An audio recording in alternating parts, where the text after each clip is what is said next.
Shalom,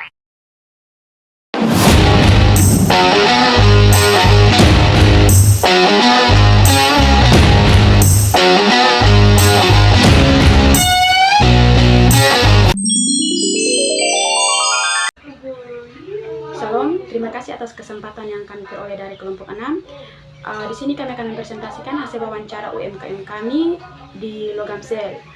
Sebelum itu, perkenalkan nama saya Margareta Rambusida. Di sini saya akan mempresentasikan yang pertama yaitu profil usahanya. Nama toko tersebut adalah Logamsel, alamat Jalan Timur Raya, Osapa, kilometer 9, RT 26, RW 9. Pemilik usaha tersebut adalah Paman Rusli. Nah, usaha ini dibangun dari tahun 2021 sampai sekarang. Dalam membangun usaha tersebut, Pak Rusli hanya mempunyai modal 500.000. Pak Rusli tidak mendapatkan kendala apapun dalam melakukan penjualan tersebut. Tetapi Pak Rusli mempunyai pesaing seperti toko-toko tersebut, sehingga harga jual tidak terlalu besar dan keuntungan sangat minus. Baik, di sini saya akan menjelaskan bagian B yang pertama, bagaimana mereka menentukan harga jual produk atau jasa. Menurut hasil wawancara yang kami lakukan tersebut, pada usaha Logamsel, harga barang setiap produk berdasarkan modal dan keuntungannya, misalnya modal 10.000 dan keuntungannya sebesar 5.000. Bagian kedua, bagaimana mereka mengelola biaya atau biaya tetap dan biaya variabel. Dari hasil wawancara tersebut, biaya tetap yang dikeluarkan oleh Pak Rusli setiap bulannya hanya untuk biaya listrik sebesar 105.000. Sedangkan biaya variabel seperti perdagangan stok, pulsa atau data tergantung pada tingkat permintaan harian. Bagian ketiga, apakah mereka menggunakan break even atau metode lain untuk menentukan volume penjualan? Pak Rusli menyatakan bahwa usaha Logamsel belum menentukan break even point dalam bentuk penghitungan akuntan atau laporan tertulis.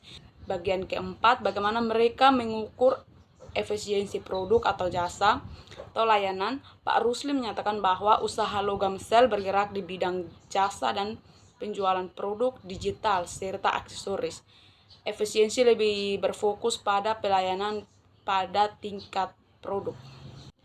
Yang berikut bagian kelima, faktor eksternal apa yang paling mempengaruhi keuntungan mereka?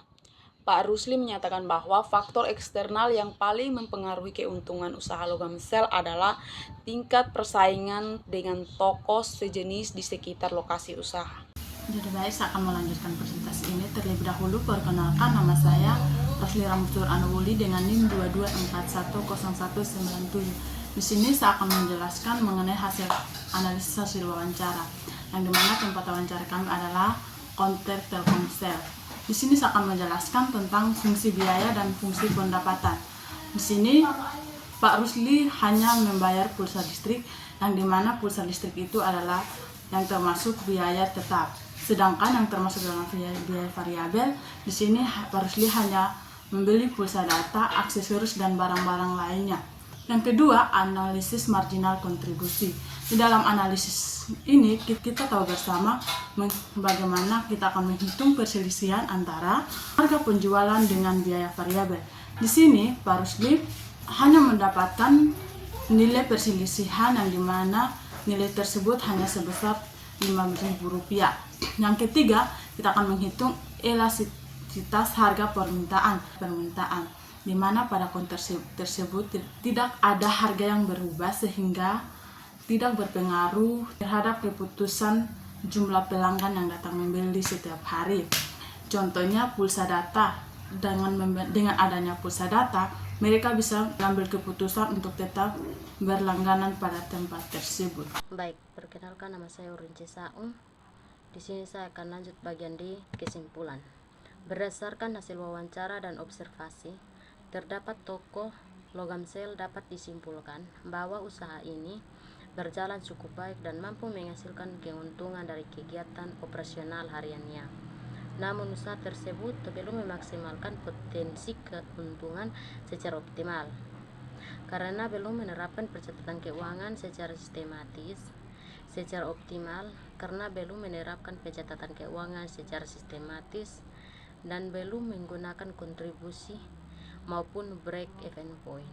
Pak Rusli masih mengandalkan pengalaman dan institusi dalam mengambil keputusan usaha tanpa dukungan data yang akurat. Oleh karena itu, untuk meningkatkan efisiensi dan probabilitas, disarankan agar usaha mulai menerapkan strategi ekonomi manajerial seperti pencatatan biaya dan pendapatan analisis titik impas, serta evaluasi margin kontribusi setiap produk. Dengan strategi yang tepat, toko logam sel berpotensi meningkatkan kinerja keuangannya dan bersaing lebih baik di pasar lokal.